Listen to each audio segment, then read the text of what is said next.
let's be real for a second. In this world of constant information, how much are you actually learning versus just cramming? Well, whether you're a student, a pro in your field, or just someone who loves learning new things, the next few minutes are going to give you a powerful, science-backed toolkit to totally transform how you study, remember, and master pretty much any subject. So, let's dive in. So here's our game plan. We're going to start with the absolute most important piece of the puzzle, your mindset.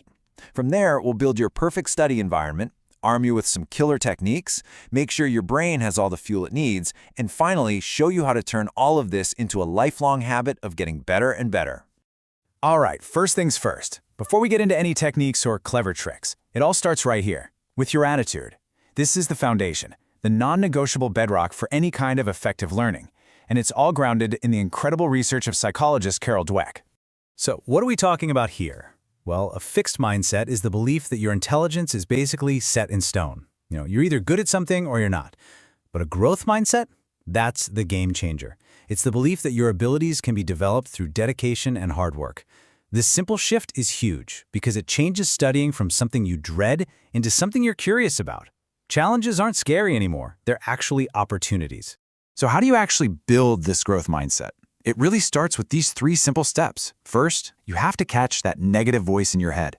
So instead of thinking, I'm so bad at math, you reframe it. You say, I haven't mastered math yet. You see how that one little word changes everything? And this last one is crucial. Celebrate the small victories.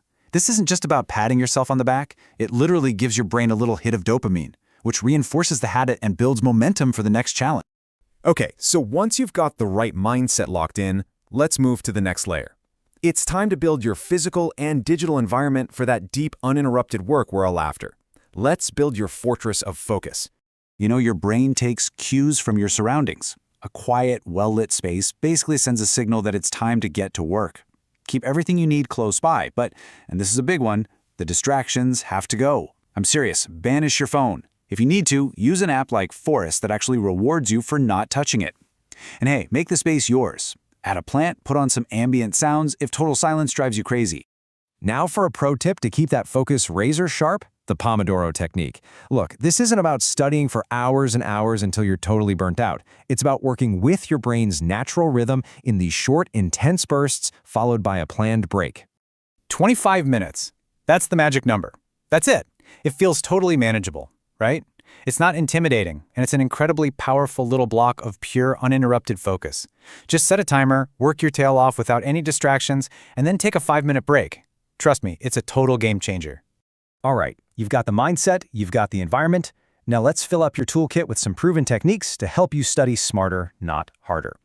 This is all about getting a handle on your time, really engaging your brain, and even hacking your memory a little bit.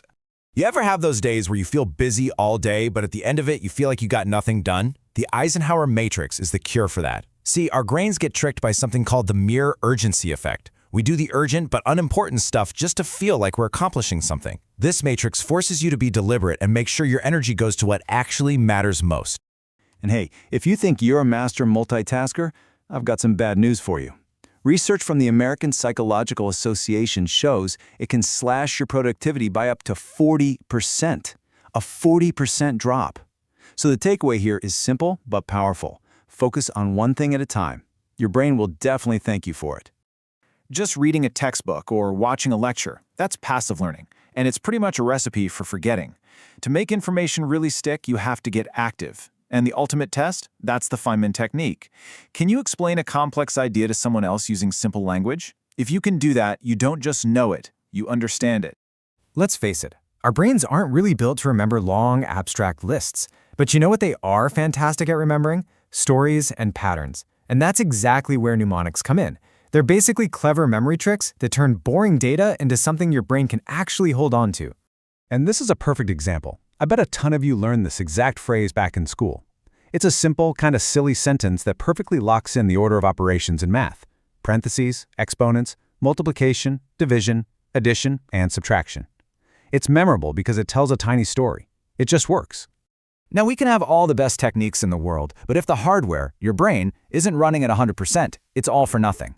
So let's talk about the physical side of peak brain performance, which, honestly, is something a lot of us overlook. This chart really says it all. Peak brain performance is a 3-legged stool, And the biggest leg is sleep. That's when your brain is hard at work consolidating memories from the day. So you got to aim for 7 to 9 hours. Then you've got regular exercise to get the blood flowing and a good diet with things like nuts, berries, and fish to give your brain the raw materials it needs to be sharp. And here's a super simple one that might actually shock you. Drink water. Just being mildly dehydrated can cause your cognitive function to drop by up to 20%. I mean, think about that. A massive drop in performance, all because you forgot to have a glass of water. Keep a bottle on your desk at all times. Look, intense learning can be stressful, and stress just creates chaos in the brain, which blocks your focus and your memory. So you need some simple tools to bring back the calm. We're talking just a few minutes of mindfulness, some deep breathing, or using an app like Headspace. It can clear out all that noise and get you right back in the zone. Okay, let's bring this all home. Mastering how you study isn't a one-time fix. It's an ongoing, evolving practice. And this last part is all about how you make these habits stick and become a permanent part of your life. This isn't about being perfect right out of the gate. It's about getting a little bit better every single time. So after a study session, just take a minute to think about it. What worked really well? What didn't? Maybe ask a friend or a mentor for their thoughts. And then you just adjust your strategy for next time. This simple loop transforms you from someone who just follows the rules into the architect of your own learning. And as you go on this journey, please remember this. Nobody is born a master learner. It's a skill, and like any skill, it's built over time with consistency and persistence. Just start small. Pick 1 or 2 things we talked about today and build from there. And that brings us to the end. The information is all here. It's in your hands now. So my question for you is this. What one strategy are you going to try first? Don't just think about it. Pick one, apply it today, and start your journey toward mastering the art of learning.